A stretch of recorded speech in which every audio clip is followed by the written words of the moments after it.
नमस्कार दोस्तों, मेरे चैनल शिव भक्ति केपी में आपका स्वागत है। अगर आपके बच्चों में ये लक्षण है तो पाइए कि उन्हें ज़िंदगी भर दुख कैसे झेलना पड़ेगा। अगर आपको ये जानना है तो आप वीडियो पूरा देखिए। अगर आपको मेरी वीडियो अच्छी लगती है तो लाइक करें और चैनल को ज़्यादा से ज़्यादा शेयर और सब्सक्राइब करें। धन्यवाद। कुछ लक्षण होता है जो जीवन भर दुख पाते हो, जीवन भर। और हर माँ बाप की जिम्मेदारी है कि बच्चों को वो न करने दें, उनमें वो लक्षण ना आने दें। वो लक्षण क्या है? एक बार देवर्षि नारद शंकर भगवान के पास में गए और नारद जी का स्वागत किया बाबा ने। अरे नारद जी आओ आओ आओ। बोले महाराज मैं आपसे एक बात जानना चाहता हूं, मेरा एक प्रश्न है। बोले क्या प्रश्न है? मैं ये जानना चाहता हूं ये कैसे पता चले कि ये मनुष्य दुख पाएगा। माँ बाप को कैसे पता चले? जब घर में कोई बच्चा होता है तो जब बच्चा होता है तो इस बात का कैसे पता चलता है कि ये बच्चा जीवन भर सुख पाएगा या दुख पाएगा? आप तो अंतर्यामी हैं, आप तो सब जानते हैं, कृपा करके बता दीजिए। शंकर भगवान बोले नारद जी तुमने बड़ा अच्छा प्रश्न किया है। हर माँ बाप चाहते हैं कि उनकी संतान सुख पाए, और यह भी कहा जाता है कि पूत के पाम पालने में दिखते बच्चे के कर्म से, आचरण से यह पता लगाया जा सकता है कि यह जीवन भर सुख पाएगा कि दुख पाएगा। बोले कैसे? बोले सुनो, हम तुम्हें एक कहानी सुनाते हैं। एक बहुत पुरातन नगर था, उस नगर में एक राजा राज्य किया करते थे। उस राजा के कोई बेटा नहीं था, एक बेटी थी, बहुत प्यारी बेटी थी, राजकुमारी। अब वो जो राजकुमारी थी उसका नाम था छाया। बड़ी सुंदर थी, इकलौती बेटी थी, राजा की बेटी थी, इसलिए राजा ने उसे बड़े लाड़ प्यार से पाला था। अब वे बेटियां बाप को प्यारी होती ही हैं। अब कोई भी बात रानी अगर उन्हें सिखाती, घर का कार्य कैसे करना चाहिए, ये ऐसा, तो राजा डांट देते थे। अरे राजकुमारी ये कोई कार्य करे, ये ऐसे हो, इसको दास दासियों की कमी है क्या? कोई कमी नहीं दास दासियों पे। बेटी चाहे राजा की हो चाहे किसी गरीब की हो, बेटी को एक कार्य में दक्ष जरूर होना चाहिए, वो रसोई में। बेटियां बुरा न माने।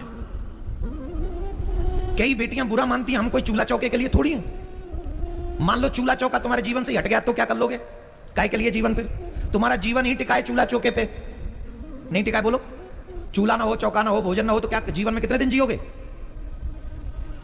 जीवन में महत्वपूर्ण क्या है, नोट या रोटी? जवाब दो, जोर से बोलो। जीवन में महत्वपूर्ण रोटी है कि नोट है?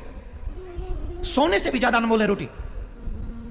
और आज दुर्भाग्य से रोटी से भी ज्यादा कीमती बना दिया नोट को और गोल्ड को। रोटी कहीं से भी मंगा के खा लेते हैं, कहीं से भी कैसे कमा के, हम कैसे किसी के हाथ से रोटी खा सकते हैं? जवाब दो। और आज तो यही चल रहा है, कहीं से भी किसी से भी मंगा के रोटी खा लो। जबकि शास्त्र कहते हैं अगर चाहते हो तुम्हारे घर के लोगों की बुद्धि भ्रष्ट ना हो तो उन्हें बाहर का भोजन कभी नहीं कराना चाहिए। स्त्री के लिए सबसे बड़ी जिम्मेदारी है अपने पति, अपने पुत्र, इन दोनों को अपने हाथों से भोजन बना के खिलाए, हर दिन खिलाए। और ये मजाक नहीं कर रहे हैं। आप डॉक्टर बनो बहुत अच्छी बात है, आप इंजीनियर बनो बहुत अच्छी बात है, आप पायलट बनो, प्लेन उड़ाओ। आजकल तो बहन बेटियां हमारी वो फाइटर जेट भी उड़ा रही हैं, ये बहुत अच्छी बात है। ये सब कला आप पे आती हैं, बहुत अच्छी बात है। इन सब के साथ साथ आपको रोटी बनाना भी आना चाहिए।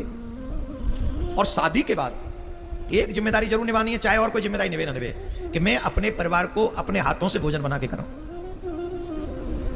वैसे तो नियम यह है कि कमाना पुरुष को चाहिए, घर के बाहर पुरुष जाए, घर के भीतर देवी रहे। नियम तो यह है, पैसा कमाने के लिए कभी देवियों को, कन्याओं को, बेटियों को घर के बाहर नहीं भेजना चाहिए।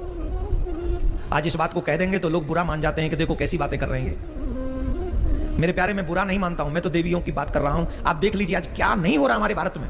36 टुकड़े हमारी बेटियों के कैसे हो रहे हैं? कैसे हो रहे बोलो ना। इस संसार में सबसे अनमोल अगर कुछ है तो वो बेटियों का सम्मान है, देवियों का सम्मान है। और देवियों का सम्मान चला गया तो फिर कुछ नहीं बचेगा। और आज वो सम्मान नाम की चीज कोई रही नहीं।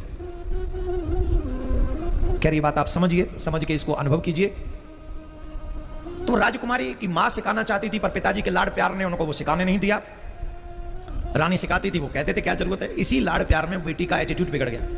वो फिर तो महाराज नखरे हो गए, बोलने का स्टाइल बदल गया, जो मन पे आए सो करे।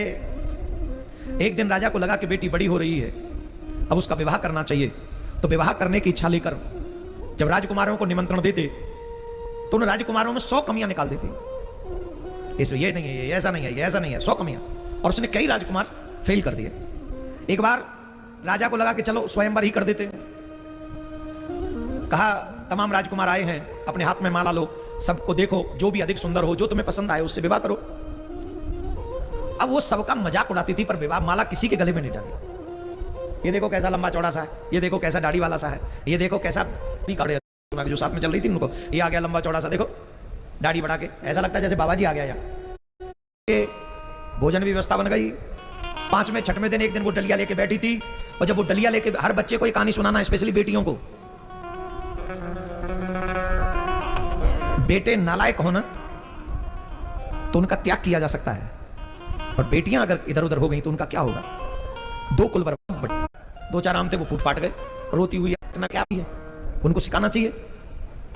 जैसे ही माँ का नाम आया तो उसे वो सारी घटना याद आ गई, और उसने कहा मैं हाथ जोड़ती हूँ, मेरी माँ के लिए कुछ मत कहो, क्योंकि मेरी माँ ने तो सिखाया और मैंने कभी सीखा ही नहीं।